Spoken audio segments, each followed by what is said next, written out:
भक्ती करूनही घरात शांती नाही, घरातील वास्तुदोष आणि स्वामी समर्थ उपाय. खूप भक्ती करता आपण घरात शांती नाही, दररोज पूजा करता तरीही भांडणं घरातली थांबत नाहीत. चूक नक्की कुठे होते? भक्तीत की घरच्या वातावरणात? आज जाणून घ्या हे रहस्य जे तुमचं आयुष्य बदलू शकतं. नमस्कार, स्वामी समर्थ भक्ती परिवारांनो. आज मी तुम्हाला एक असा विषय सांगणार आहे जो प्रत्येकाच्या घरात घडतो, पण कोणी स्पष्टपणे हा विषय समजून घेत नाही. आपण मनापासून भक्ती करतो, जप करतो, पूजा करतो, देवाला नैवेद्य दाखवतो, पण तरीही घरात भांडणं का होतात, दुःख का वाढतं, मनाला शांती का मिळत नाही? हा प्रश्न तुमच्या मनातही नक्कीच आला असेल आणि आज याच प्रश्नाचे उत्तर आपण अतिशय प्रेमाने समजून घेणार आहोत. ही माहिती गुरुमाऊली अण्णासाहेब मोरे यांनी सांगितलेली आहे आणि ती एका अनुभवातून आलेली आहे, म्हणूनच हा व्हिडिओ शेवटपर्यंत नक्की पहा. जानेवारी ते डिसेंबर 2026 चे मेष ते मीन राशींचे वार्षिक राशी भविष्य, तसेच 2026 वर्षात घडणाऱ्या घटनांचे मासिक व साप्ताहिक भविष्यवाकित विषयक व्हिडिओ पाहण्यासाठी डिस्क्रिप्शन मध्ये दिलेल्या लिंकवर क्लिक करा. व्हिडिओ अवश्य पहा, व्हिडिओला लाईक करा. तसेच आपले काही प्रश्न किंवा सूचना असतील तर चॅनलला सबस्क्राईब करून कमेंट करायला विसरू नका. भगिनींनो, सर्वात आधी एक गोष्ट समजून घ्या. भक्ती म्हणजे फक्त देवासमोर दिवा लावणे नाही, भक्ती म्हणजे फक्त माळ जपणे नाही. भक्ती म्हणजे मनाची शुद्धता, विचारांची स्वच्छता आणि घरातील वातावरणाची सात्विकता.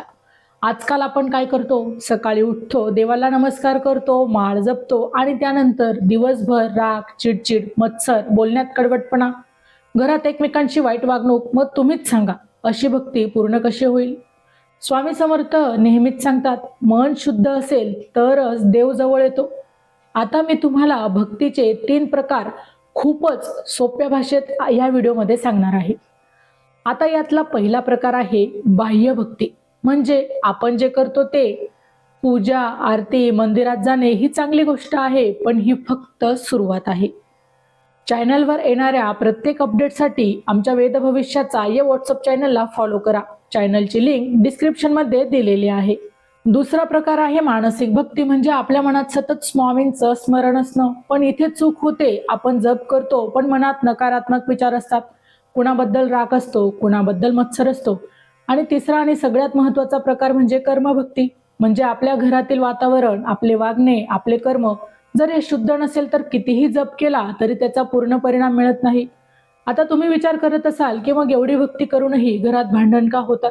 तर याचं खरं कारण आहे आपल्या घरातील वास्तुदोष. हो भगिनींनो, हे ऐकून तुम्हाला आश्चर्य वाटेल, पण हे अगदी खरं आहे. गुरुमाऊली अण्णासाहेब मोरे यांनी सांगितलं आहे की जिथे वास्तू बरोबर नसते तिथे भक्तीचा पूर्ण परिणाम मिळत नाही, कारण घरातील ऊर्जा ही बिघडलेली असते. आता आपण एक एक करून समजून घेऊया. सर्वात महत्त्वाचा कोपरा म्हणजे ईशान्य कोपरा. हा कोपरा देवाचा कोपरा मानला जातो. इथेच पूजा घर असायला हवं, इथे स्वच्छता असायला हवी. पण अनेक घरांमध्ये काय असतं?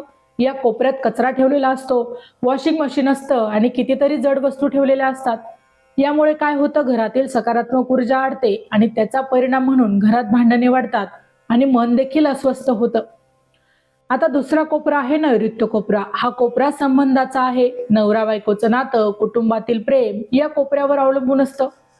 जर इथे आपण कचरा असेल, तुटलेल्या वस्तू असतील तर घरात सतत वाद होतात, छोट्या छोट्या गोष्टींवरून भांडणं होतात. आता तिसरा कोपरा आहे दक्षिण पश्चिम. हा कोपरा स्थैर्य आणि पैशाचा आहे. जर इथे योग्य व्यवस्था नसेल तर घरात पैशांची मात्र अडचण होते. तुम्ही कितीही कमावलं तरी तो पैसा टिकत नाही. भगिनींनो, आता एक छोटंसं उदाहरण सांगते.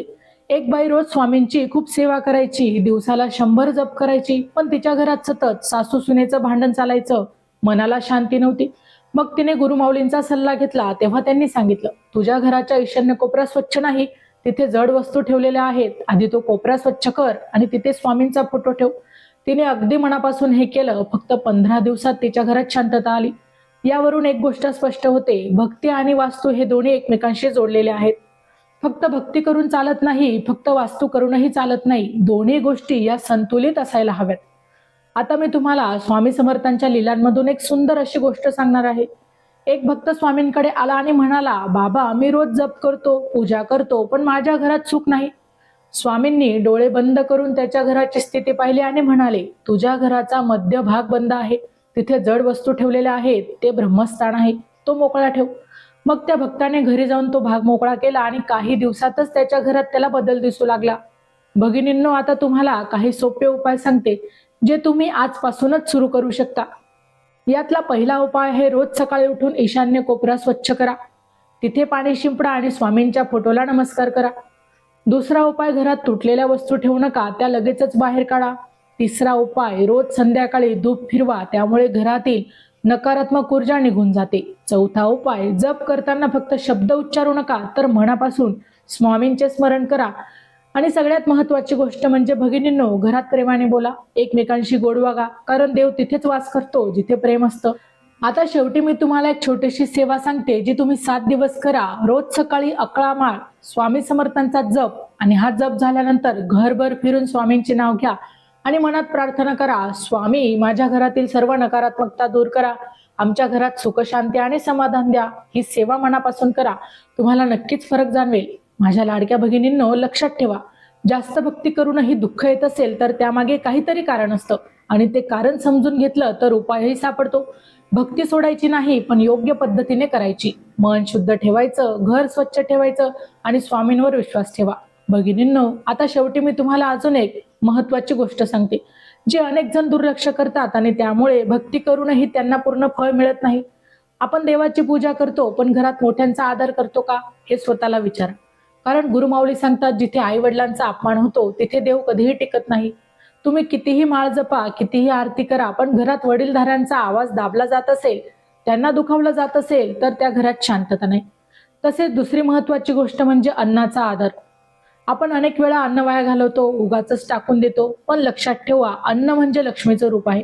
जिथे अन्नाचा अपमान होतो तिथे पैशांची अडचण असते. त्यामुळे जेवढे लागेल तेवढंच वाढा, अन्न नेहमी कृतज्ञते घ्या. आणखी एक गोष्ट पण प्रभावी, रोज रात्री झोपण्यापूर्वी 2 मिनिटं स्वामींचे नाव घेत बसायचं आणि दिवसभरात आपण कुठे चुकलो याचा विचार करायचा. कुणाला दुखावलं असेल तर मनात त्याची माफी मागायची. ही सवय तुमचं मन हलकं करेल आणि घरातील वातावरण हळूहळू शांत होईल. भगिनींनो, एक गोष्ट कायम लक्षात ठेवा, देव कधीच उशीर करत नाही, पण तो योग्य वेळीची वाट पाहतो. म्हणूनच आज केलेली भक्ती उद्या फळ देईल. हट्ट करू नका, संयम ठेवा, विश्वास ठेवा, सातत्य ठेवा. स्वामी समर्थ तुमच्या प्रत्येक प्रयत्नाकडे पाहत आहे. योग्य वेळी कृपा मिळेल. छोट्या छोट्या गोष्टी जर तुम्ही आयुष्यात आणल्या तर तुमची भक्ती नक्कीच फळ देईल. तुमच्या घरात सुख शांती समाधान कायम राहील.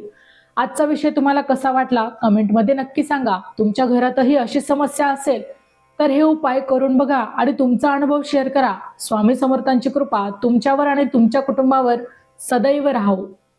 तर मित्रांनो, व्हिडिओ आवडला असेल तर व्हिडिओला लाईक करा, तुमच्या मित्रांपर्यंत शेअर करा आणि चॅनलला सबस्क्राईब करायला विसरू नका.